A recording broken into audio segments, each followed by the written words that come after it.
Computerkagu ma adeegsado awoodisa oo dhammaystiran taasina waxay ka dhigaysaa inaad marar badan ka dareento culays waana caqabad aad ugu badan dhalinyarada sababtuna laga yaabay inaysan ahayn computerkaga oo qadiim ah ama hardware-kisa oo ficnayn balse waxaa jira settings hadi waxka bedesho kor u qaadi kara xawaara computerkaga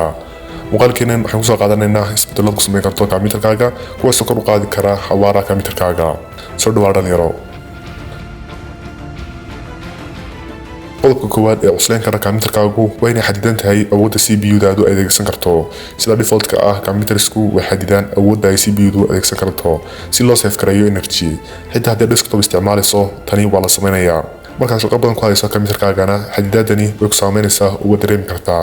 haddaba haddii aad rabto inaad computerkaga ku adeegsato maximum CPU performance ugu leeyahay waxaad si fudud u adeegsan kartaa command-kan adigoo ku qoraya CMD-da markaad rangarayso kadib soo gal control panel-ka dooro power options kadibna waxaa halkan kaaga soo baxaya ultimate performance si halkan kaaga muuqatana waxaa inoo sheegaya inuu ku shaqayn doono performance ugu sarreeya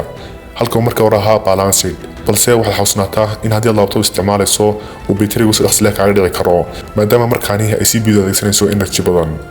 waxaad sidoo kale mararka qaar culays ka dareemi kartaa inputka computerkaga sida keyboardka iyo mouse-ka oo kale waan si dhaqso badan u shaqaynayn oo culays u jiro marar badanna waxaa taasi sababa high precision event timer oo ah hardware sida caadiga lagu talagalay inuu kor u qaado accuracy-ga ama saxsanaanta inputska balse computerska dambe waxa uu mararka qaar ku sababi karaa culays inta badanna uma baahnin feature-kani saas ka xidhana command-kan ku rangare PowerShell-ka ama CMD-da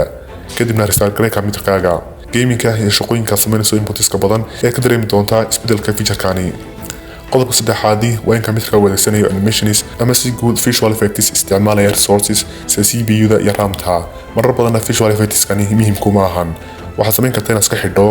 saas ka xidhana soo gal viewer file system settings kadibna dooro settings halkanna ka dhig best performance tani waxay kor u qaadaysaa xawaara computerkaga iyo inaan wax resource ah lagu bixin visual effects-ka iyo animations-ka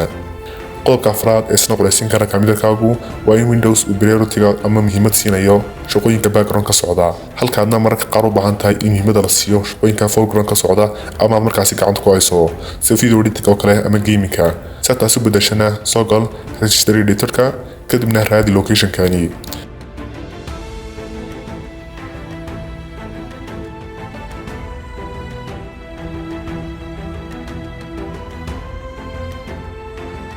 marka halkan soo gasho waxaad arkaysaa Win32 priority separation modify taabo waxaana value-giisu bedeshaa 26 hexadecimal ah kadibna restart gare computerkaga waxaanu computerkagu priority-ga siin doonaa applications-ka aad markaas ku shaqaynayso ee foreground ka shaqaynaya muuqaalkeena maanta intaas ay ku egyahay waxaan rajaynaynaa in steps-kani ay kor u qaadi doonaan xawaara computerkaga wax weyn ka bedeli doonaan kuna fududeyn doonaan shaqooyinkaaga ha ilaawin inaad wadaagtid asxaabtaada mahadsanid